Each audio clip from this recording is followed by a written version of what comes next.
কিসের আইন শৃঙ্খলা নিয়ন্ত্রণ করছো?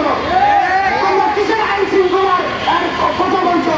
এই আমরা দেখতে পাই যে সারা বাংলাদেশে খুন হত্যা, মানুষের বাড়িঘর চালানো, মানুষের বাড়িঘরকে পোড়ানো হচ্ছে।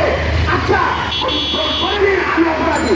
আমি যদি অপরাধী হই, আমার বিচার করার জন্য আইন ব্যবস্থা আছে।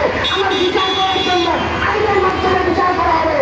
তাহলে তৌহিদি সরকারের ব্যানারে, তাহলে মানুষের মঙ্গলের ব্যানারে কিভাবে মানুষের বাড়িঘরকে লুণ্ঠন করা হচ্ছে, কিভাবে মানুষের বাড়ি থেকে, কিভাবে মানুষের বাড়িঘর থেকে মানুষকে হত্যা করে মানুষের গান মাল, মানুষের সম্পদকে লুটে নিচ্ছে। এটা কি কোনো আইনের মধ্যে আছে না? আজকে সারা বাংলাদেশে 400 অধিক মাজারে বানানো হয়েছে, বাজারগুলির মধ্যে লুণ্ঠন করা হয়েছে।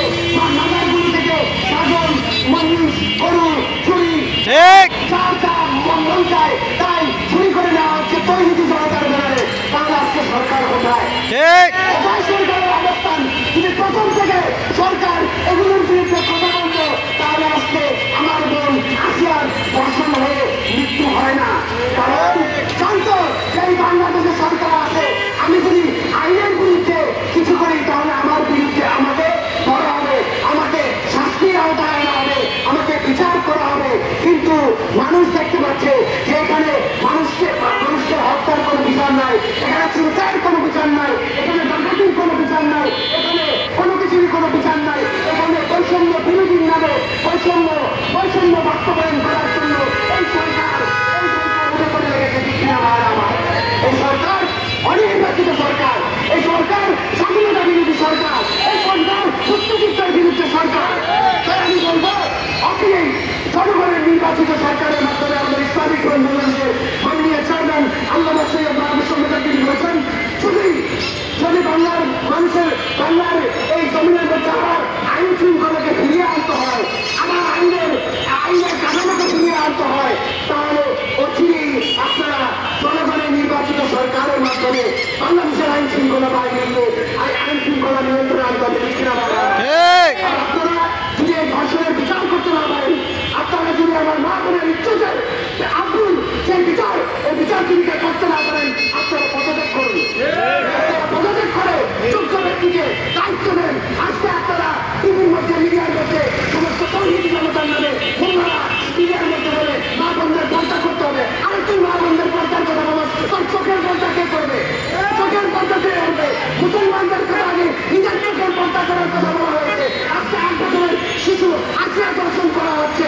আজকে কি তার পর্দা করবে? আজকের উপরে কি পর্দা করা হয়েছে নাকি?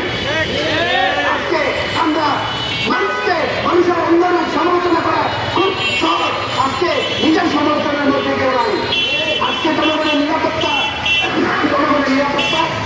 মানুষের জনগণের নিরাপত্তার জন্য এই সরকারের প্রতি আশীর্বাদ জানাই। এই ধর্ষণের বিরুদ্ধে আজকে 2 লক্ষ মামলা, ধর্ষণের অধিক 2 লক্ষ মামলা বিচার এখনো সম্পন্ন হয় নাই।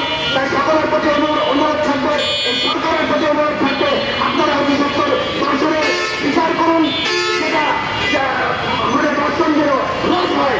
এবং ইসলামিক বাংলাদেশের মাননীয় চেয়ারম্যান আমাদের পক্ষ থেকে আমরা বলতে চাই, অচিরেই বাংলাদেশের জনগণের সাধারণ মানুষের ভোটের মাধ্যমে নতুন নির্বাচিত সরকার এনে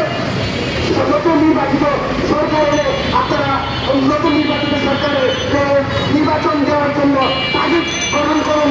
এই ধরনের সংস্কার আমরা চাই না, যে সংস্কারের মাধ্যমে আমার মা বোনের ইজ্জত রক্ষা হয় না। এই ধরনের সংস্কার আমরা চাই না, সেই সংস্কারের মাধ্যমে আমাদের জানমালের নিরাপত্তা নিশ্চিত হয় না। তাই এই সংস্কারকে বাদ দিয়ে দেশের মানুষের শান্তি ও নিরাপত্তার কথা ভাবুন। আজকে ইসলামিক ছাত্রসেনা জেলা ও মহানগরকে অসংখ্য ধন্যবাদ যারা উপস্থিত হয়েছেন, সকলকে অসংখ্য ধন্যবাদ। এই অন্যায় প্রতিবাদ করার জন্য আপনাদেরকে অসংখ্য ধন্যবাদ জানিয়ে আজকে এই সভা এখানে সমাপ্ত হচ্ছে। আসসালামু আলাইকুম ওয়া রাহমাতুল্লাহি তাআলা ওয়া বারাকাতুহু। ইসলামিক ফ্রন্ট বাংলাদেশ জিন্দাবাদ, ইসলামিক ফ্রন্ট বাংলাদেশ জিন্দাবাদ, ইসলামিক ছাত্রসেনা জিন্দাবাদ।